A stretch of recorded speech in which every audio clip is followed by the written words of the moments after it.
Hello YouTubers, want to give you a quick how-to on de-lining your tank. So basically my little 3B over there that I got 2 years ago, I hadn't touched it or anything. I did put it up dry, so I drained the tank and everything when winter came. Filled it up, got it ready to go out on the road, and it would only run on choke, which usually tells me that your idle circuit is blocked or limited or something. And I've never been into, like I said, it's been 2 years since I got this bike, and the other guy was kind of a flipper, so who knows how many other people have had their parts in this bike, or hands in this bike. So rebuilt the carbs, took it back out on the road, same kind of problem, better, and it'd work for a while, and then it would surge and sputter and blah, blah, blah, blah. Took them back apart, redid my carbs, replaced the fuel lines with clear fuel lines, and took it out for a ride. Was working great. Next day, went out for another ride, and same thing. Wouldn't come off a choke, would surge and sputter and jerk. Replaced the petcock. I looked at the petcock, it was a Chinese knockoff. There was a little bit of rust in there, but I just figured it was specs. Threw that out, got a legitimate Honda petcock. Was worth the price. It's night and day better than the Chinese ones.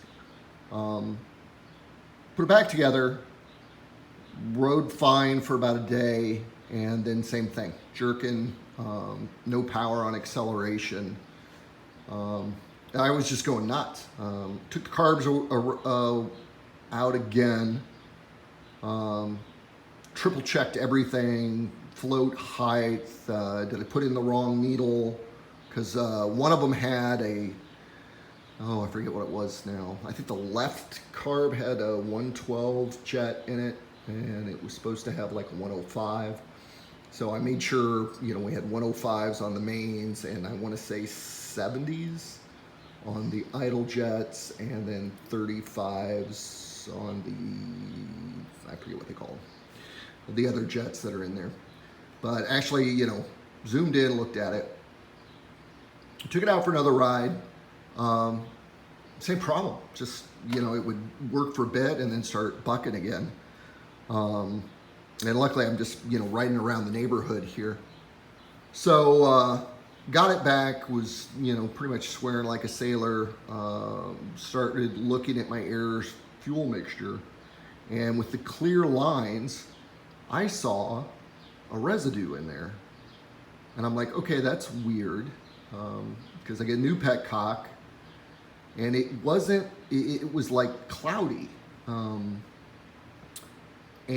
if I would move the line, pick up the fuel line, you could see the residue like fall to the bottom of the line. So I just twist it, and then this residue would fall to the bottom, and it would create a little line of flakes.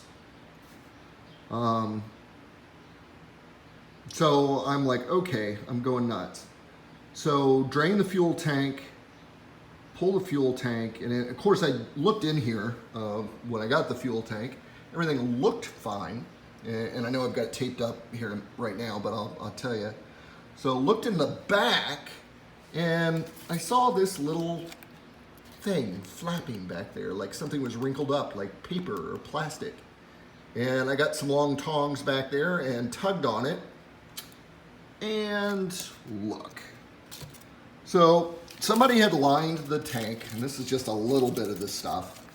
And this stuff had started peeling out, and the residue was coming from the flaking parts of this. And I think this is called a cream liner.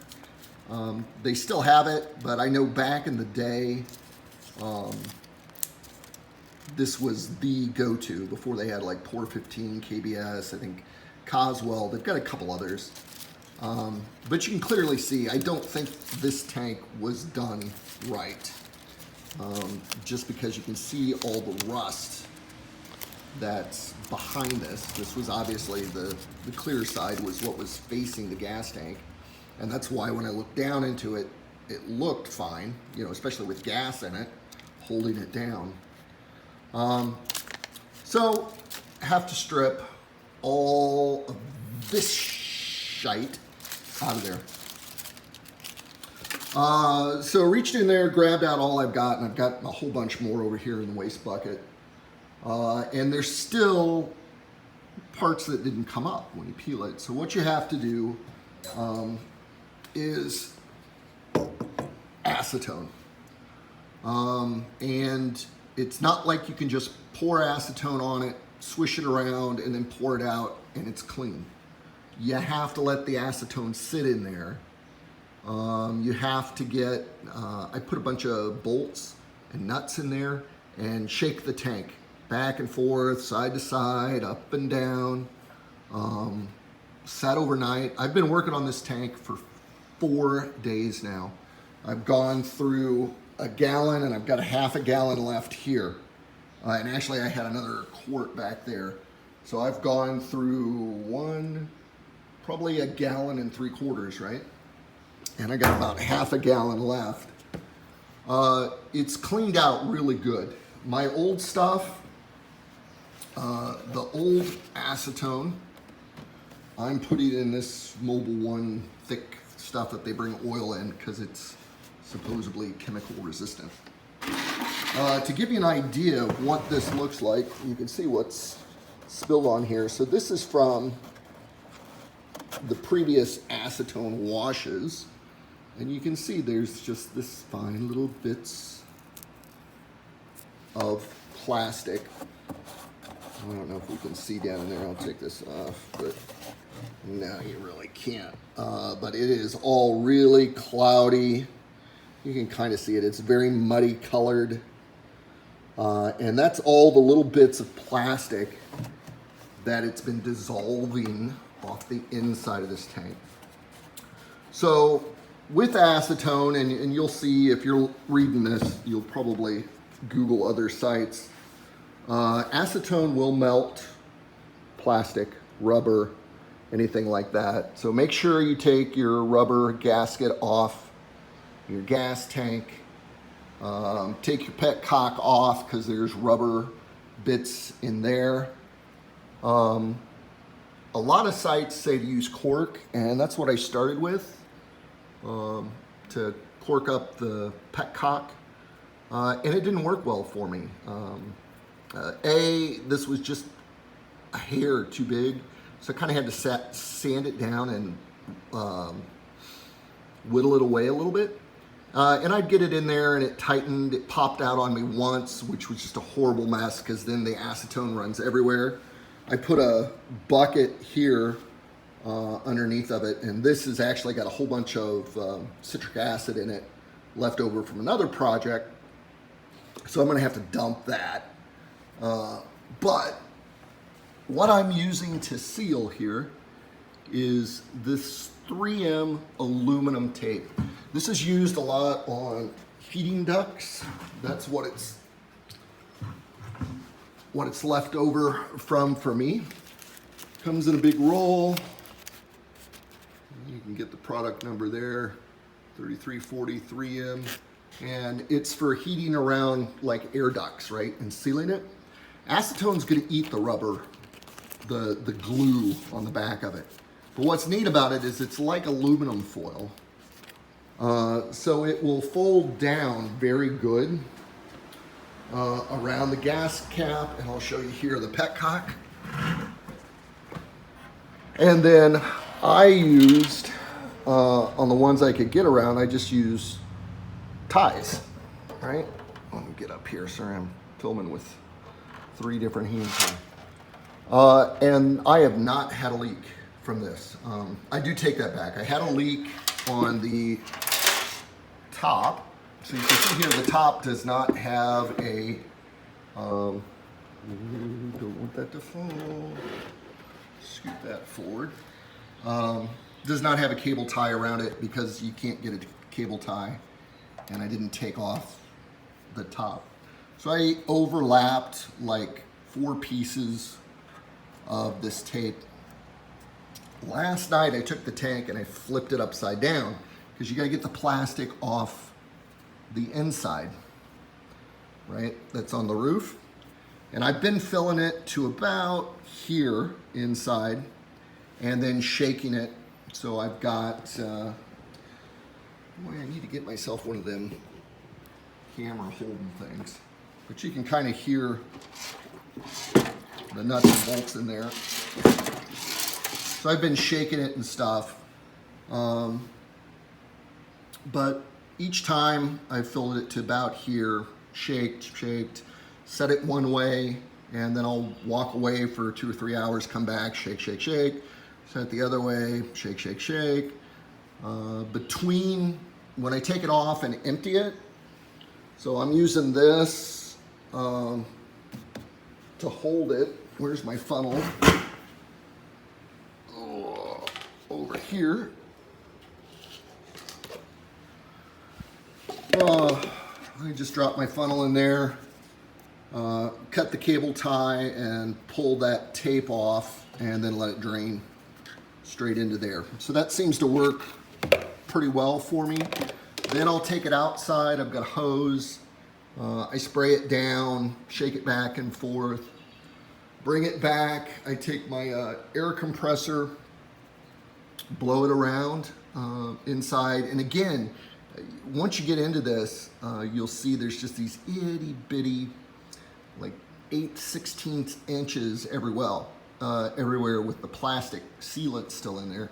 And it's just taking time for the acetone to do its job, and you got to scrape. I also went out and got this brush. It has helped tremendously. I've used all the brushes I could find in the house, as you can see, at least the brushes I use out here in the garage. And you could only get like maybe to this edge. I got this in the welding section at Ace Hardware.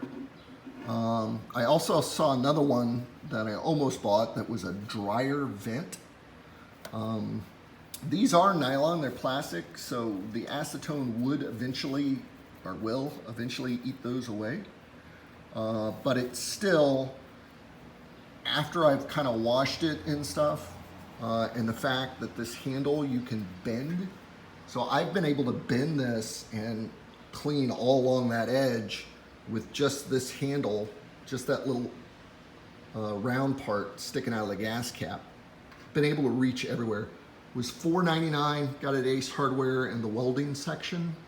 Don't know what it was for because it's nylon anyway, but really good find. So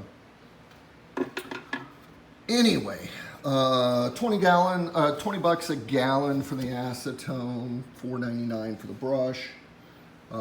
Like I said, I did have this setting up not upside down overnight, so I just took a round bucket like this. Get my brush out of the way here. Then I took my tank and flipped it over so the gas cap was in here, because I knew if it did leak, I wanted it to go down in there, not all over the floor.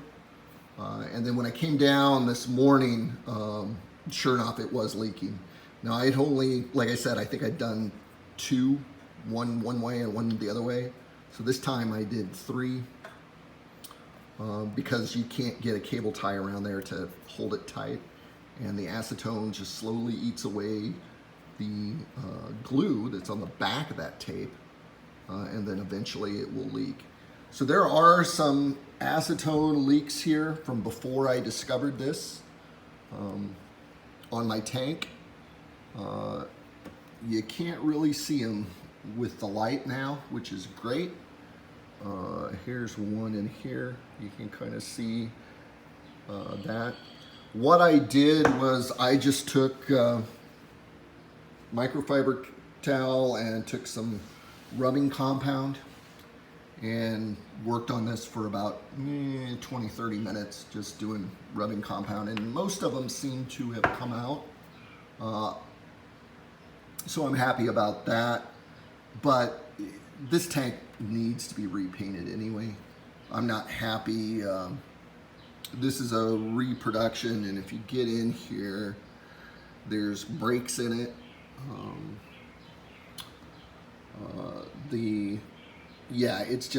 It's a homemade job, and the guy told me that when I bought it, so I knew it. I knew I was going to have to redo this tank, the outside of the tank at some point. And then I'm also, you probably can't see him over there, but I'm going to do the, zoom the other way, as you can see my side covers up there. I'm going to redo them too when the time comes. So, but I just want to get this writable because spring's coming. It's May. Actually, it's almost the end of May. Next week, it will be Memorial Day here in the U.S. So I'm hoping this will be done, ready to go. Put back on my tank, and I will be uber ready to go. I did order some other parts. I checked out, since I had the tank off, I checked out my coils and condenser, and they were a little low on the ohms. Well, one side was a lot low on the ohms. So I went ahead and was like, screw it, might as well do it. Ordered new coils, new condenser. What else did I get? Points, I think, which I've tuned up the bike. I did the points. I did a tune-up on it, the valves and the timing. So I'll redo that. And this thing better frickin' scream.